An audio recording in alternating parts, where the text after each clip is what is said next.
Let's talk about how to construct or improve a customer persona for marketing your business online. Hey, I'm Dallin with SEO.co, where we help startups to Fortune 500 companies create content that drives organic results online. So let's dive in. Customer personas are underrated tools in the realm of branding, content marketing, SEO, and practically every other marketing strategy there is. You might have considered who your target demographic are, or the general type of person that you want to write content for, but have you created a full-fledged persona? Personas are useful because they help solidify preconceptions that you might have about your audience, or challenge ones that aren't relevant. They're also useful in getting the rest of your team up to speed quickly, rather than going through an exercise of what does or doesn't work for your audience. You can use personas as quick training tools to demonstrate your ideas. So all this sounds nice, but how can you actually create a persona? Or if you have an idea of one already, how can you go and create a better one? Start with the basic framework. You don't have to build a full-fledged persona for your brand all at once.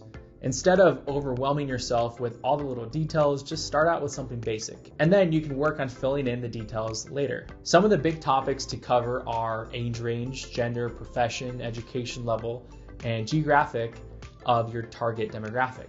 If you're doing this for the first time, it's wise to just focus only on one for your business target demographic. You can always create more later once it's fully fleshed out. Second thing to focus on is developing characters, not profiles. Don't make your persona creation a list of objective traits like 35 to 45 or college educated or suburban. This makes it sound like a description in a police report. Instead, make your personas come to life by injecting them with personality and making them fully fleshed out characters. To get things started, give your personas fake names and describe their physical features, even if you have no bearing on your demographic needs, as long as they don't interfere with those demographic needs that you have set. Here's a sample. Ron Buckingham, the young, suave, blonde-haired gentleman who always wears flannel shirts. This gives you much more of a vivid conception of the same man described by a list that says like 22 years old, male, recent college grad.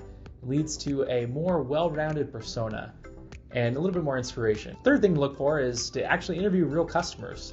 To help you get an accurate picture of your target demographics, just conduct interviews with real current or potential customers. For example, if one of your strongest demographics is older business owners, make a short list of all the older business owners currently doing business with you. Call them up and ask them a few questions. Ask them about their education level, job histories, values, and motivations. Ask what's most important for them in procuring new deals, and ask what they value most in messaging and communication. Integrate this information into your existing frameworks. Another thing to do is for every quality, ask why. Effective buyer personas are all about understanding motivations. Without those motivations, your persona is useless.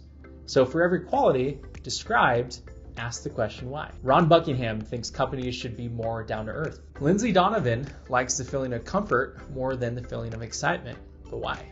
These questions may not have concrete answers, but contemplating them will help you develop fuller, more relatable personas. Fifth thing to focus on is to create qualities and appeals.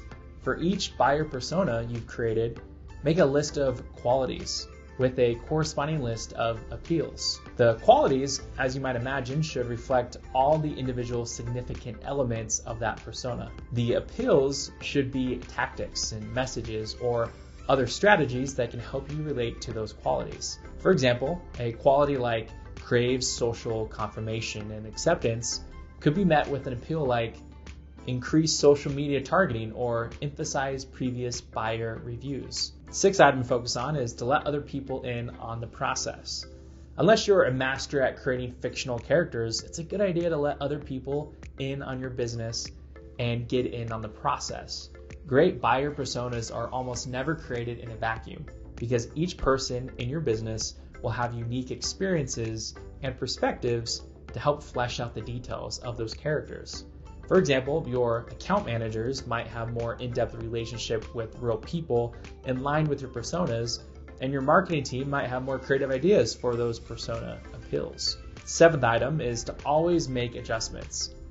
If you allow your buyer persona to remain unchanged, two things are going to happen. One, Your online marketing will never have room to grow, and 2, your team's going to get bored. Every few months, you should revisit your classic lineup of personas and make adjustments as needed. You can create new, fresh versions of your older personas to inject new life and fresh air to your approach. So get to work creating your buyer persona now.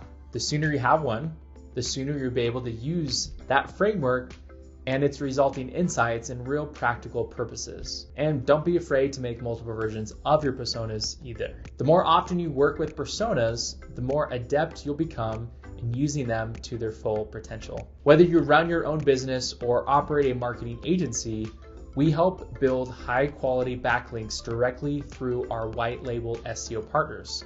For more information, get in touch today. Thanks for watching this video. Make sure to subscribe to this channel for more content just like this about SEO and organic growth for your business.